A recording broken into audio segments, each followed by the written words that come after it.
संविधान के पिछले क्लास में हमने भाग 3 मौलिक अधिकार को पढ़कर समाप्त किया था। आज हम लोग जो है संविधान के भाग 4 के बारे में बात करेंगे। ठीक है, तो आज हम जो है संविधान का कौन सा भाग पढ़ेंगे? भाग 4, जिसमें लिखा है राज्य के नीति निर्देशक तत्व। राज्य के नीति निर्देशक तत्व। और ये जो भाग है ये अनुच्छेद नंबर 36 से लेकर 51 तक है। 36 से लेकर कहां तक है? 51 तक। तो आज हम जो है संविधान के भाग 4 राज्य के नीति निर्देशक तत्वों के बारे में चर्चा करेंगे, जो कि अनुच्छेद नंबर कहां से है आपका? 36 से लेकर 51 तक है। ठीक, ये जो कॉन्सेप्ट है राज्य के नीति निर्देशक तत्व, जो भारतीय संविधान के भाग 4 में शामिल किया गया है, इसको आयरलैंड से लिया गया है। कहां से लिया गया है? आयरलैंड के संविधान से लिया गया है। ठीक है, ये हम जो है पढ़ चुके हैं। कहां पढ़ चुके थे? जब हमने संविधान का स्रोत पढ़ा था उस समय हमने पढ़ा था कि आयरलैंड देश से क्या लिया गया है? राज्य के निर्देशक तत्वों को लिया गया है। क्लियर है?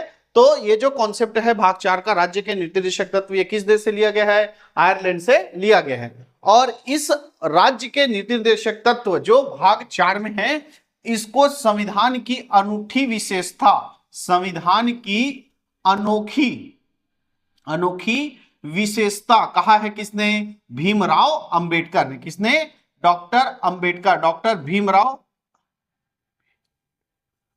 भीमराव अंबेडकर ने इस भाग 4 को संविधान की अनोखी विशेषता बताया है। ठीक है, अब इस भाग 4 का हम चर्चा करेंगे विस्तार से, अनुच्छेद नंबर लेके 36 से लेकर 51 तक। ठीक है, तो शुरुआत करते हैं कहां? अनुच्छेद नंबर 36 के बारे में। तो अनुच्छेद नंबर 36 में लिखा है परिभाषा।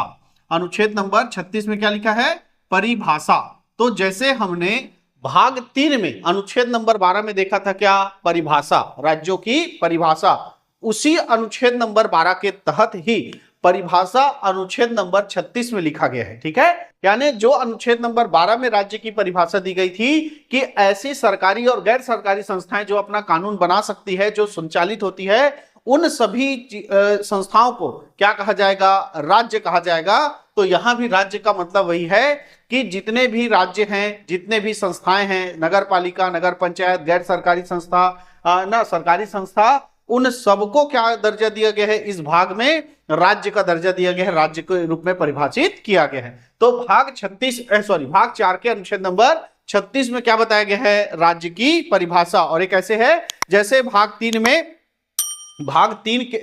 के अनुच्छेद नंबर 12 में जैसे परिभाषा बताया गया है, वैसी भाग 4 के अनुच्छेद नंबर 36 में क्या है? परिभाषा। क्लियर है? बात करते हैं अनुच्छेद नंबर 37 की। अनुच्छेद नंबर 37 की, इसमें लिखा है अंतर्विष्ट तत्वों को लागू करना। क्या लिखा है? अंतर्विष्ट तत्वों को लागू करना।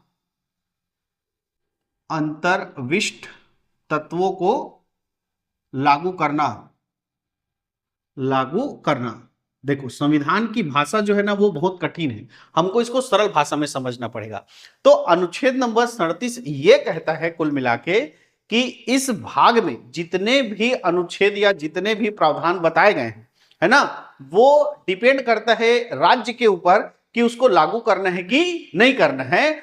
अगर राज्य लागू नहीं करता है तो आप इसको न्यायालय में जाकर चैलेंज नहीं कर सकते, न्यायालय में जाकर इसको परिवर्तनीय नहीं कर सकते। ये बताया गया किसमें? अनुच्छेद नंबर 37 में। ठीक है, जैसे हमने भाग 3 में पढ़ा कि भाग 3 के तहत भारतीय नागरिकों को क्या मिला है? मौलिक अधिकार मिला है। और अगर हमारे मौलिक अधिकार को किसी के द्वारा छीना जाता है, उसका हनन किया जाता है, तो हम न्यायालय में जाकर उसको क्या कर सकते हैं? चैलेंज कर सकते हैं कि हमारे बोलने के अधिकार को क्या कर दिया गया? छीन लिया गया, समाप्त कर दिया गया। तो न्यायालय उसको क्या करेगा? परिवर्तनीय करेगा। ठीक है, न्यायालय उस पर क्या करेगा? सुनवाई करेगा। लेकिन वही राज्य के नीति निर्देशक तत्वों को लागू करना ना करना राज्य के ऊपर है। अगर नहीं करता है या आपको जो निर्देश बताए गए हैं राज्य के निर्देशक तत्वों में जो बताए गए हैं उस पर आपको कोई आपत्ति है, तो आप जाकर उसको चैलेंज नहीं कर सकते न्यायालय में। यह बताया गया किसमें? अनुच्छेद नंबर 37 में। यानी यह कह सकते हैं कि राज्य के नीति निर्देशक तत्व न्यायालय में परिवर्तनीय नहीं है। क्लियर है? इसके बाद बात करते हैं अनुच्छेद नंबर 38। अनुच्छेद नंबर 38, इसमें बताया गया है सामाजिक व्यवस्था। इसमें क्या बताया गया है? सामाजिक व्यवस्था। सामाजिक व्यवस्था। ठीक है, सामाजिक व्यवस्था जो राज्य है उसका ये कर्तव्य है ना, उसका ये कर्तव्य है, उसको ये निर्देश दिया गया है कि जितने भी सामाजिक व्यवस्था है, चाहे वो राजनीतिक हो, सामाजिक हो, आर्थिक हो, है ना, ये सब व्यवस्था, सब जो है व्यवस्था है, ये कौन करके देगा? राज्य करके देगा। यानी सामाजिक, आर्थिक, राजनीतिक न्याय की बात करता है कौन सा? अनुच्छेद नंबर 38। इसीलिए देखे हो कि राज्य जो है वो नल, पानी, बिजली, घर, ये सब की व्यवस्था क्या कर रहा है? अपने नागरिकों के लिए कर रहा है। तो यही है क्या? अनुच्छेद नंबर 38 के तहत सामाजिक व्यवस्था। ऐसा राज्य को करना है। क्यों करना है? अगर राज्य को अच्छा बनना है ना, इसमें क्या बताया गया है? राज्य के नीति निर्देशक तत्व। यदि राज्य को अच्छा बनना है, है ना, एकदम सुदृढ़ राज्य बनना है, तो उन राज्यों को कैसा करना पड़ेगा? अच्छा राज्य बनने के लिए क्या क्या निर्देश है, ये सभी अनुच्छेद नंबर 36 से लेकर 51 में बताया गया है। तो अच्छा राज्य बनना है तो राज्य को सामाजिक क्या करना पड़ेगा? व्यवस्था करना पड़ेगा। लेकिन अनुच्छेद नंबर 37 में पहले बता दिया गया है कि करे या ना करे ये राज्य के ऊपर निर्भर करता है, आप इसको चाहे नहीं कर सकते, है ना। जाके अपने किसको, सरकार के खिलाफ जो है केस दर्ज नहीं कर सकते कि अनुच्छेद नंबर 38 में लिखा है सामाजिक व्यवस्था करना है, आप नहीं कर रहे हो, आप तो ये न्यायालय में परिवर्तनीय नहीं है। लेकिन अच्छा राज्य कैसे होगा उसी को बताया गया है इस भाग 4 के अनुच्छेदों में। और अनुच्छेद नंबर 38 में बताया गया है कि जो राज्य अच्छा बनना है उसको निर्देश दिया गया है कि राज्य अच्छा तभी बनेगा जब वो अपने राज्य में सामाजिक क्या लाएगा? व्यवस्था लाएगा, सामाजिक, आर्थिक और राजनीतिक न्याय की क्या करेगा? बात करेगा। क्लियर है? तो अनुच्छेद नंबर 38 में है सामाजिक व्यवस्था। अनुच्छेद नंबर 39 के बारे में बात करते हैं। तो अनुच्छेद नंबर 39 है समान कार्य के लिए समान वेतन। समान कार्य के लिए समान वेतन। समान कार्य के लिए समान वेतन, ये किसमें लिखा है? अनुच्छेद नंबर 39 में लिखा है समान कार्य के लिए समान वेतन। पहले क्या होता था कि पुरुषों को ज्यादा और महिलाओं को कम वेतन देता था। लेकिन जो अच्छा राज्य है ना, जो विकासशील राज्य है, जो कर्तव्यनिष्ठ राज्य है, वो अपने कर्मचारियों के साथ किसी प्रकार का दुआभेदी नहीं करेगा। वो जो है महिला कर्मचारी हो चाहे पुरुष कर्मचारी हो, अगर एक काम कर रहे हैं, एक ही काम को कर रहे हैं, तो एक ही समान क्या मिलेगा? वेतन मिलेगा। और एक ही समान वेतन देना चाहिए राज्यों को। ऐसा किसमें बताया गया है? अनुच्छेद नंबर 39 में। ठीक है, किसमें बताया गया है? अनुच्छेद नंबर 39 में। देखो, अब इसमें राज्य में आपका प्राइवेट सेक्टर भी आता है, गैर सरकारी संस्थाएं भी आती हैं। इस भाग में जो भी बताया गया है वो राज्य के लिए बताया गया, और राज्य की परिभाषा आपको अनुच्छेद नंबर 36 में मिला है ना। तो आप देखे होंगे प्राइवेट सेक्टर में या छोटे छोटे व्यापारी वाले, वहां पर महिलाओं को कम और पुरुषों को क्या दिया जाता है? ज्यादा वेतन दिया जाता है। तो आप जाके इसको न्यायालय में चैलेंज कर सकते हैं क्या? नहीं कर सकते, क्योंकि अनुच्छेद नंबर 37 में लिखा है कि इसमें बताए गए जो निर्देश हैं वो न्यायालय में परिवर्तनीय नहीं है। ये केवल आपको ये बता रहा है, ये भाग जो है केवल ये बता रहा है कि किसी राज्य को अच्छा बनना है तो वो कैसे बन सकता है। राज्य का मतलब यहाँ पे केवल 28 राज्य नहीं है। इस राज्य का मतलब है जितने भी संस्थाएं हैं, चाहे वो सरकारी हो गैर सरकारी हो, अगर वो अपना नियम कानून बनाने में सक्षम है तो वो सब क्या है? राज्य हैं। ठीक है, और उन राज्यों को अच्छा बनना है तो समान कार्य के लिए समान वेतन देना होगा। यानी कि पुरुष हो चाहे महिला हो, आप दोनों अगर समान कार्य कर रहे हैं तो उनको क्या देना पड़ेगा? समान वेतन देना पड़ेगा। ऐसा लिखा है अनुच्छेद नंबर 39 में। क्लियर है? बात करते हैं अनुच्छेद नंबर 39 का। बात करते हैं किसका? अनुच्छेद नंबर 39 का अनुच्छेद नंबर 39 का अनुच्छेद नंबर 39 का जो है 42वां संविधान संशोधन 1976 में जोड़ा गया है। कब जोड़ा गया है? 42वां संविधान संशोधन 1976 में जोड़ा गया है। इसीलिए इसमें क्या आया है? का आया है? नहीं तो 39 के बाद क्या लिखते? 40 लिखते हैं। बाद में जोड़ा गया है। तो बाद में कब जोड़ा गया है? 42वां संविधान संशोधन 1976 में जोड़ा गया है। और इसमें बताया गया है कि वृद्ध, महिला और निसहाय, वृद्ध, बच्चे और निसहाय, वृद्ध, बच्चे और निसहाय है ना, निसहाय व्यक्तियों को या लोगों को निःशुल्क न्याय की व्यवस्था। निसहाय के लिए निःशुल्क न्याय की व्यवस्था। निःशुल्क न्याय की व्यवस्था। तो जो राज्य है वो वृद्ध के लिए और बच्चों के लिए, है ना, और निसहाय जो दिव्यांगजन लोग हैं, है ना, जिनके जो शारीरिक अंग से कमजोर हैं, उन लोगों के लिए राज्य का एक कर्तव्य होगा कि वो जो है क्या करे, निःशुल्क न्याय की उनके लिए व्यवस्था करे। ऐसा 42वां संविधान संशोधन 1976 के द्वारा अनुच्छेद नंबर किसमें जोड़ा गया, 39 का में जोड़ा गया। ठीक है, आगे बात करते हैं अनुच्छेद नंबर 40। अनुच्छेद नंबर 40 पंचायतों का गठन। पंचायतों का गठन, ठीक है, पंचायतों का गठन। देखो, संविधान में पंचायती राज को लागू लाना है, पंचायती राज को लाना है, ऐसा गांधी जी का विचार था कि हमारे देश के प्रशासन में गांव का भी क्या हो, भागीदारी हो। इसीलिए राज्यों में किसका गठन करना है, पंचायती राज का गठन करना है। वहीं पर B.R. अम्बेडकर जी का कहना था कि अगर अभी गांवों में पंचायती राज का गठन किया गया तो वापस जो है सत्ता जो है किसके हाथ में चला जाएगा, वही सेठ साहूकारों के हाथों में चला जाएगा, दीवानों के हाथ में चले जाएगा, जो ब्रिटिश काल में गांवों पर क्या करते थे, शासन करते थे। उन्हीं लोगों के हाथ में फिर सत्ता चली जाएगी, क्योंकि उन्हीं के पास पैसा है तो उन्हीं के पास क्या चला जाएगा, सत्ता। इसीलिए अभी जो है पंचायती राज को लागू नहीं करना चाहिए, ऐसा B.R. अम्बेडकर का कहना था। तो पंचायत को लागू करना गांधी जी कर रहे हैं और पंचायत को लागू नहीं करना है कौन कर रहा है, B.R. अम्बेडकर जी कर रहे हैं। तो दोनों में मतभेद होने के कारण इस पंचायती राज के गठन को कहां डाल दिया गया, राज्य के नीति निर्देशक तत्व में, और कहां रखा गया, अनुच्छेद नंबर 40 में। अब काम खत्म। अब राज्यों के ऊपर डिपेंड करता है कि वो पंचायती राज को लागू करे कि ना करे, क्योंकि ये किसमें है, राज्य के नीति निर्देशक तत्व में। क्लियर है। तो अनुच्छेद नंबर 40 में रखा गया है किसको, पंचायतों का गठन, पंचायतों का गठन। आगे बात करते हैं अनुच्छेद नंबर 41। अनुच्छेद नंबर 41 ये है सामाजिक सहायता। सामाजिक सहायता, सामाजिक सहायता राज्य का ये कर्तव्य होगा, या राज्य जो अच्छा बनना चाहता है वो निर्देश होगा उनके लिए कि उनको सामाजिक क्या देना पड़ेगा, सहायता देना पड़ेगा। सामाजिक क्या देना पड़ेगा, सहायता देना पड़ेगा। और इसी अनुच्छेद 41 के तहत जिसमें लिखा है सामाजिक सहायता, इसी के तहत देखो राज्य जो है, जो वृद्ध हो गए हैं उनको पेंशन देता है, जो विधवा हो गए उनको पेंशन देता है, जो निसहाय लोग हैं उनको क्या करता है, आर्थिक रूप से सामाजिक रूप से क्या करता है, सहायता करते हैं। तो अनुच्छेद नंबर 41 क्या लिखा है, सामाजिक सहायता। और इसी के तहत राज्य जो है विभिन्न प्रकार के अपने नागरिकों को क्या देता है, सामाजिक सहायता प्रदान करता है। बात करते हैं अनुच्छेद नंबर 42। अनुच्छेद नंबर 42 में लिखा है प्रसूति सहायता। प्रसूति सहायता, प्रसूति सहायता, गर्भवती महिलाओं को राज्य जो है छुट्टी प्रदान करे, है ना, गर्भवती महिलाओं को जो है राज्य जो है छुट्टी प्रदान करे, कठोर परिश्रम ना करे। ये भी एक उत्कृष्ट राज्य का क्या होगा, काम होगा, उत्कृष्ट राज्य का कर्तव्य होगा। उसको निर्देश है कि अगर उसको अच्छा राज्य बनना है, राज्य को अच्छा बनना है, तो वो अपने गर्भवती जो नागरिक हैं, गर्भवती महिलाएं हैं, उनको क्या करे, सहायता प्रदान करे, उनसे कठोर परिश्रम ना कराए और उनको जो है सवैतनिक क्या करे, छुट्टी प्रदान करे।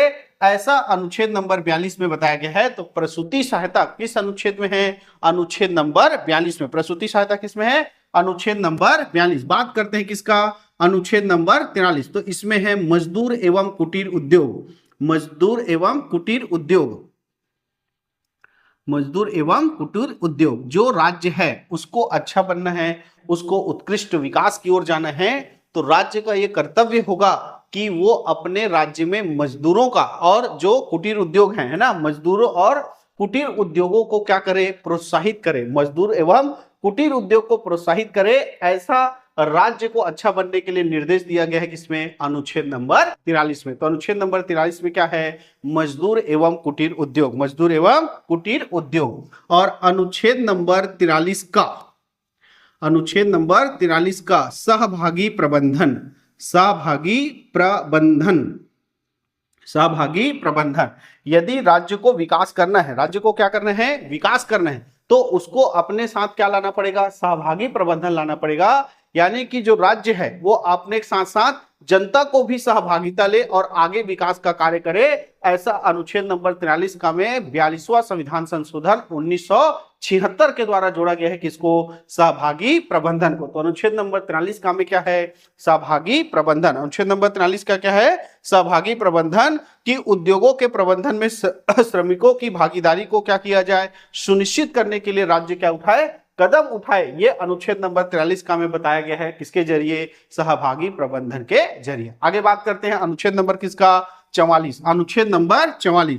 तो अनुच्छेद नंबर 44 तो सबसे उत्कृष्ट है, समान सिविल संहिता, समान सिविल संहिता, समान सिविल संहिता। हमारे यहां ये बोला जाता है कि सबके लिए क्या है, समान कानून है, लेकिन नहीं है, लेकिन नहीं है। कैसे? हमारे हिंदू धर्म के लिए अलग कानून है, इस्लाम, क्रिश्चियन, बौद्ध, जैन, इन सब के लिए क्या है, अलग कानून है, ST SC के लिए अलग कानून है, महिला के लिए अलग। लेकिन ये अनुच्छेद नंबर 44 में बताया गया है समान सिविल संहिता, यानी राज्य को अच्छा बनना है, उत्कृष्ट बनना है, तो आपको अपने राज्य में क्या लाना पड़ेगा, समान सिविल संहिता। न जाति, न धर्म, न किसी भी भेद लिंग के हिसाब से कोई भेदभाव ना करते हुए अगर एक कानून पूरे राज्य में लागू कर दिया जाए तो वही है समान सिविल संहिता, जो भारत के 28 राज्यों में मात्र गोवा में लागू है। भारत के 28 राज्यों में सिर्फ कहां लागू है, गोवा में लागू है क्या, समान सिविल संहिता। तो अनुच्छेद नंबर 44 में बताया गया है समान सिविल संहिता, और समान सिविल संहिता सिर्फ किस राज्य में है, गोवा में है। क्लियर है? अनुच्छेद नंबर 45 निःशुल्क शिक्षा, अनुच्छेद नंबर 45 में लिखा है क्या, निःशुल्क शिक्षा। राज्य की ये जिम्मेदारी है कि वो 6 से 14 वर्ष के बच्चों को निःशुल्क शिक्षा प्रदान करे। 6 से 14 वर्ष के बच्चों को क्या करे, निःशुल्क शिक्षा प्रदान करे। ये राज्य का क्या है, कर्तव्य है, और इसको बताया गया है अनुच्छेद नंबर किसमें, 45 में। बात करते हैं अनुच्छेद नंबर 46। ठीक है, अनुच्छेद नंबर 46, अनुच्छेद नंबर 46 में लिखा है अनुसूचित जनजाति, अनुसूचित जाति, है ना, और दुर्बल वर्ग, जो कमजोर है, दुर्बल वर्ग, उनके लिए जो है क्या करे, शैक्षिक और शिक्षा और अर्थ संबंधी हितों की क्या करे, व्यवस्था करे, उनकी है ना। तो ST SC और दुर्बल वर्ग के शिक्षा की क्या करे, व्यवस्था करे, उनकी सहायता करे, शिक्षा के रूप में उनकी सहायता करे। ऐसा अनुच्छेद नंबर किसमें बताया गया है, अनुच्छेद नंबर 46 में। तो राज्य का यह कर्तव्य होगा कि वो ST SC, अनुसूचित जाति, अनुसूचित जनजाति एवं दुर्बल जो वर्ग है उनके शिक्षा और अर्थ के रूप में क्या करे, सहायता, यानी उनकी आर्थिक और शैक्षणिक क्या करे, सहायता करे। ये भी राज्य का कर्तव्य है अनुच्छेद नंबर 46 के तहत। बात करते हैं अनुच्छेद नंबर 47 के। अनुच्छेद नंबर 47 में यह लिखा है कि पोषाहार व जीवन स्तर को उठाने के लिए जो राज्य है वो अपने नागरिकों के पोषाहार मतलब अच्छा आहार के लिए, है ना, उसके अच्छे पोषण के लिए, और जीवन स्तर को ऊंचा उठाने के लिए लोक स्वास्थ्य, है ना, जो लोक स्वास्थ्य है उसमें सुधार करे, लोक स्वास्थ्य में क्या करे, सुधार करे। ऐसा लिखा है अनुच्छेद नंबर 47 में। और इसके लिए देखे भी हो कि हम देखो गैर सरकारी और सरकारी संस्थाओं की नहीं बात करूंगा, लेकिन जो राज्य है, राज्य जो है अपने, जो हमारे 28 राज्य हैं भारत देश के अंदर, वो राज्य इसका हर कोशिश क्या करता है, हर संभव कोशिश करता है कि अपने राज्य में जो नागरिक रह रहे हैं उनके स्वास्थ्य को अच्छा करने के लिए, सुधार करने के लिए क्या करता है, काम करता है। ठीक है, इसीलिए देखे हैं कि कई राज्यों में जो है मद निषेध, शराब को जो क्या करना है, लोक स्वास्थ्य स्तर को ऊंचा उठाने के लिए, उसके पोषाहार को सुधार करने के लिए, जो शराब है वो बहुत गंदा चीज है, इसलिए शराब को बंद करने का प्रयास करता है कौन, राज्य। गुजरात और बिहार जैसे राज्यों में इसी अनुच्छेद के तहत, है ना, पोषाहार और जीवन स्तर को उठाने के लिए लोक स्वास्थ्य में सुधार करने का कर्तव्य किसका है, राज्य का। इसीलिए गुजरात और बिहार जैसे राज्यों ने क्या कर दिया है, मदपान को बंद करवा दिया है। तो मदपान निषेध, मदपान निषेध ये भी किस अनुच्छेद में है, अनुच्छेद नंबर 47। यानी ये राज्य को अधिकार है कि वो अपने राज्य में क्या कर सकता है, मदपान को, यानी कि शराब बेचने पर क्या लगा सकता है, प्रतिबंध लगा सकता है। ठीक है, तो बिहार और गुजरात जैसे राज्यों में जो शराबबंदी है वो किस अनुच्छेद के तहत है, अनुच्छेद नंबर 47 के तहत है। आगे बात करें अनुच्छेद नंबर 48 कृषि एवं पशुपालन। तो राज्य जो है कृषि एवं पशुपालन को भी बढ़ावा करने का भी प्रयास करे, है ना, कृषि एवं पशुपालन, कृषि एवं पशुपालन के भी वृद्धि या बढ़ावा करने के लिए भी राज्य जो है काम करे, ये भी उसका क्या है, कर्तव्य है, अनुच्छेद नंबर 48 के तहत। इसके बाद अनुच्छेद नंबर 48 का जोड़ा गया कि जब राज्य कृषि और पशुपालन को क्या कर रहा है, बढ़ावा कर रहा है, तो वन्य जीव और पर्यावरण के संरक्षण करने का काम भी किसका है, राज्य का है। तो अनुच्छेद नंबर 48 का ये बाद में जोड़ा गया कि वन्य जीव और क्या लिखा गया है, वन्य जीव और पर्यावरण, इनके संरक्षण का काम भी कौन करेगा?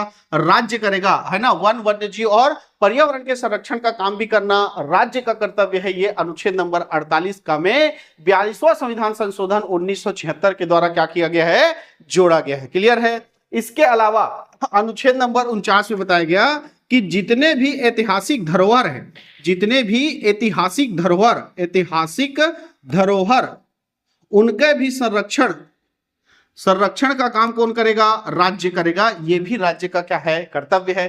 तो देखे हो लाल किला, ताजमहल, ये सब की रखवाली करने की जिम्मेदारी किसकी है? राज्य सरकार की। क्योंकि अनुच्छेद नंबर 49 में लिखा है कि राज्य वो तभी कहलाएगा जब वो ऐतिहासिक धरोहर, राज्य अच्छा तभी कहलाएगा अनुच्छेद नंबर 49 के तहत जब वो ऐतिहासिक धरोहरों का क्या करेगा? संरक्षण करेगा। क्लियर है। इसके बाद बताया गया है कि राज्य को अच्छा बनना है तो उसको काम बांटना पड़ेगा भैया, है ना। अगर एक जने काम करेगा तो पूरा तितर बितर हो जाएगा, है ना, तितर बितर हो जाएगा। इसलिए राज्य जो है अपने कार्यपालिका, व्यवस्थापिका और न्यायपालिका, है ना, कार्यपालिका, विधायिका और न्यायपालिका, इन तीनों का शक्तियों का पृथन करे। कार्यपालिका, विधायिका और न्यायपालिका, इन तीनों की शक्ति का क्या करे? पृथककरण करे, बंटवारा करे। ये राज्य का ही कर्तव्य है। अनुच्छेद नंबर किसके तहत? 50 के तहत। लास्ट इस भाग के अनुच्छेद 51 की बात करते हैं तो इसमें लिखा है अंतरराष्ट्रीय शांति। क्या लिखा है? अंतरराष्ट्रीय शांति। क्या लिखा हुआ है? अंतरराष्ट्रीय शांति। अनुच्छेद नंबर 51 में बोला गया है अंतरराष्ट्रीय शांति, यानी राज्य का यह कर्तव्य होगा कि देश का अंतरराष्ट्रीय शांति बनाने में अपना पूर्ण सहयोग दे, है ना। तभी वो राज्य जो है उत्कृष्ट और सर्वश्रेष्ठ अच्छा कहलाएगा जब राज्य जो है अंतरराष्ट्रीय शांति में अपना क्या दे? भागीदारी दे।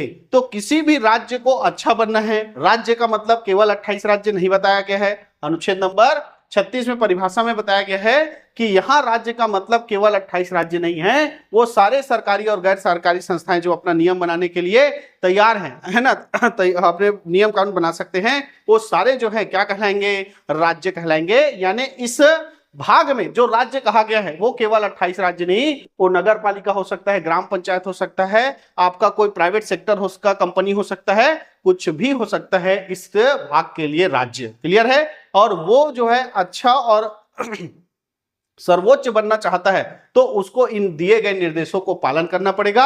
ये राज्य के ऊपर निर्भर करता है कि वो पालन करे या ना करे। अगर पालन करता है तो भी ठीक, ना करे तो भी ठीक, क्योंकि अनुच्छेद नंबर 37 में बताया गया है कि इस भाग के अनुच्छेदों को आप न्यायालय में जो है जाकर परिवर्तनीय नहीं कर सकते, चैलेंज नहीं कर सकते। क्लियर है। तो इस तरह ये संविधान का भाग 4 जिसमें राज्य के नीति निर्देशक तत्वों को बताया गया, अनुच्छेद नंबर 36 से लेकर 51 हमने पूरा समझ लिया। तो आज जो है भाग 4 हमने खत्म कर दिया।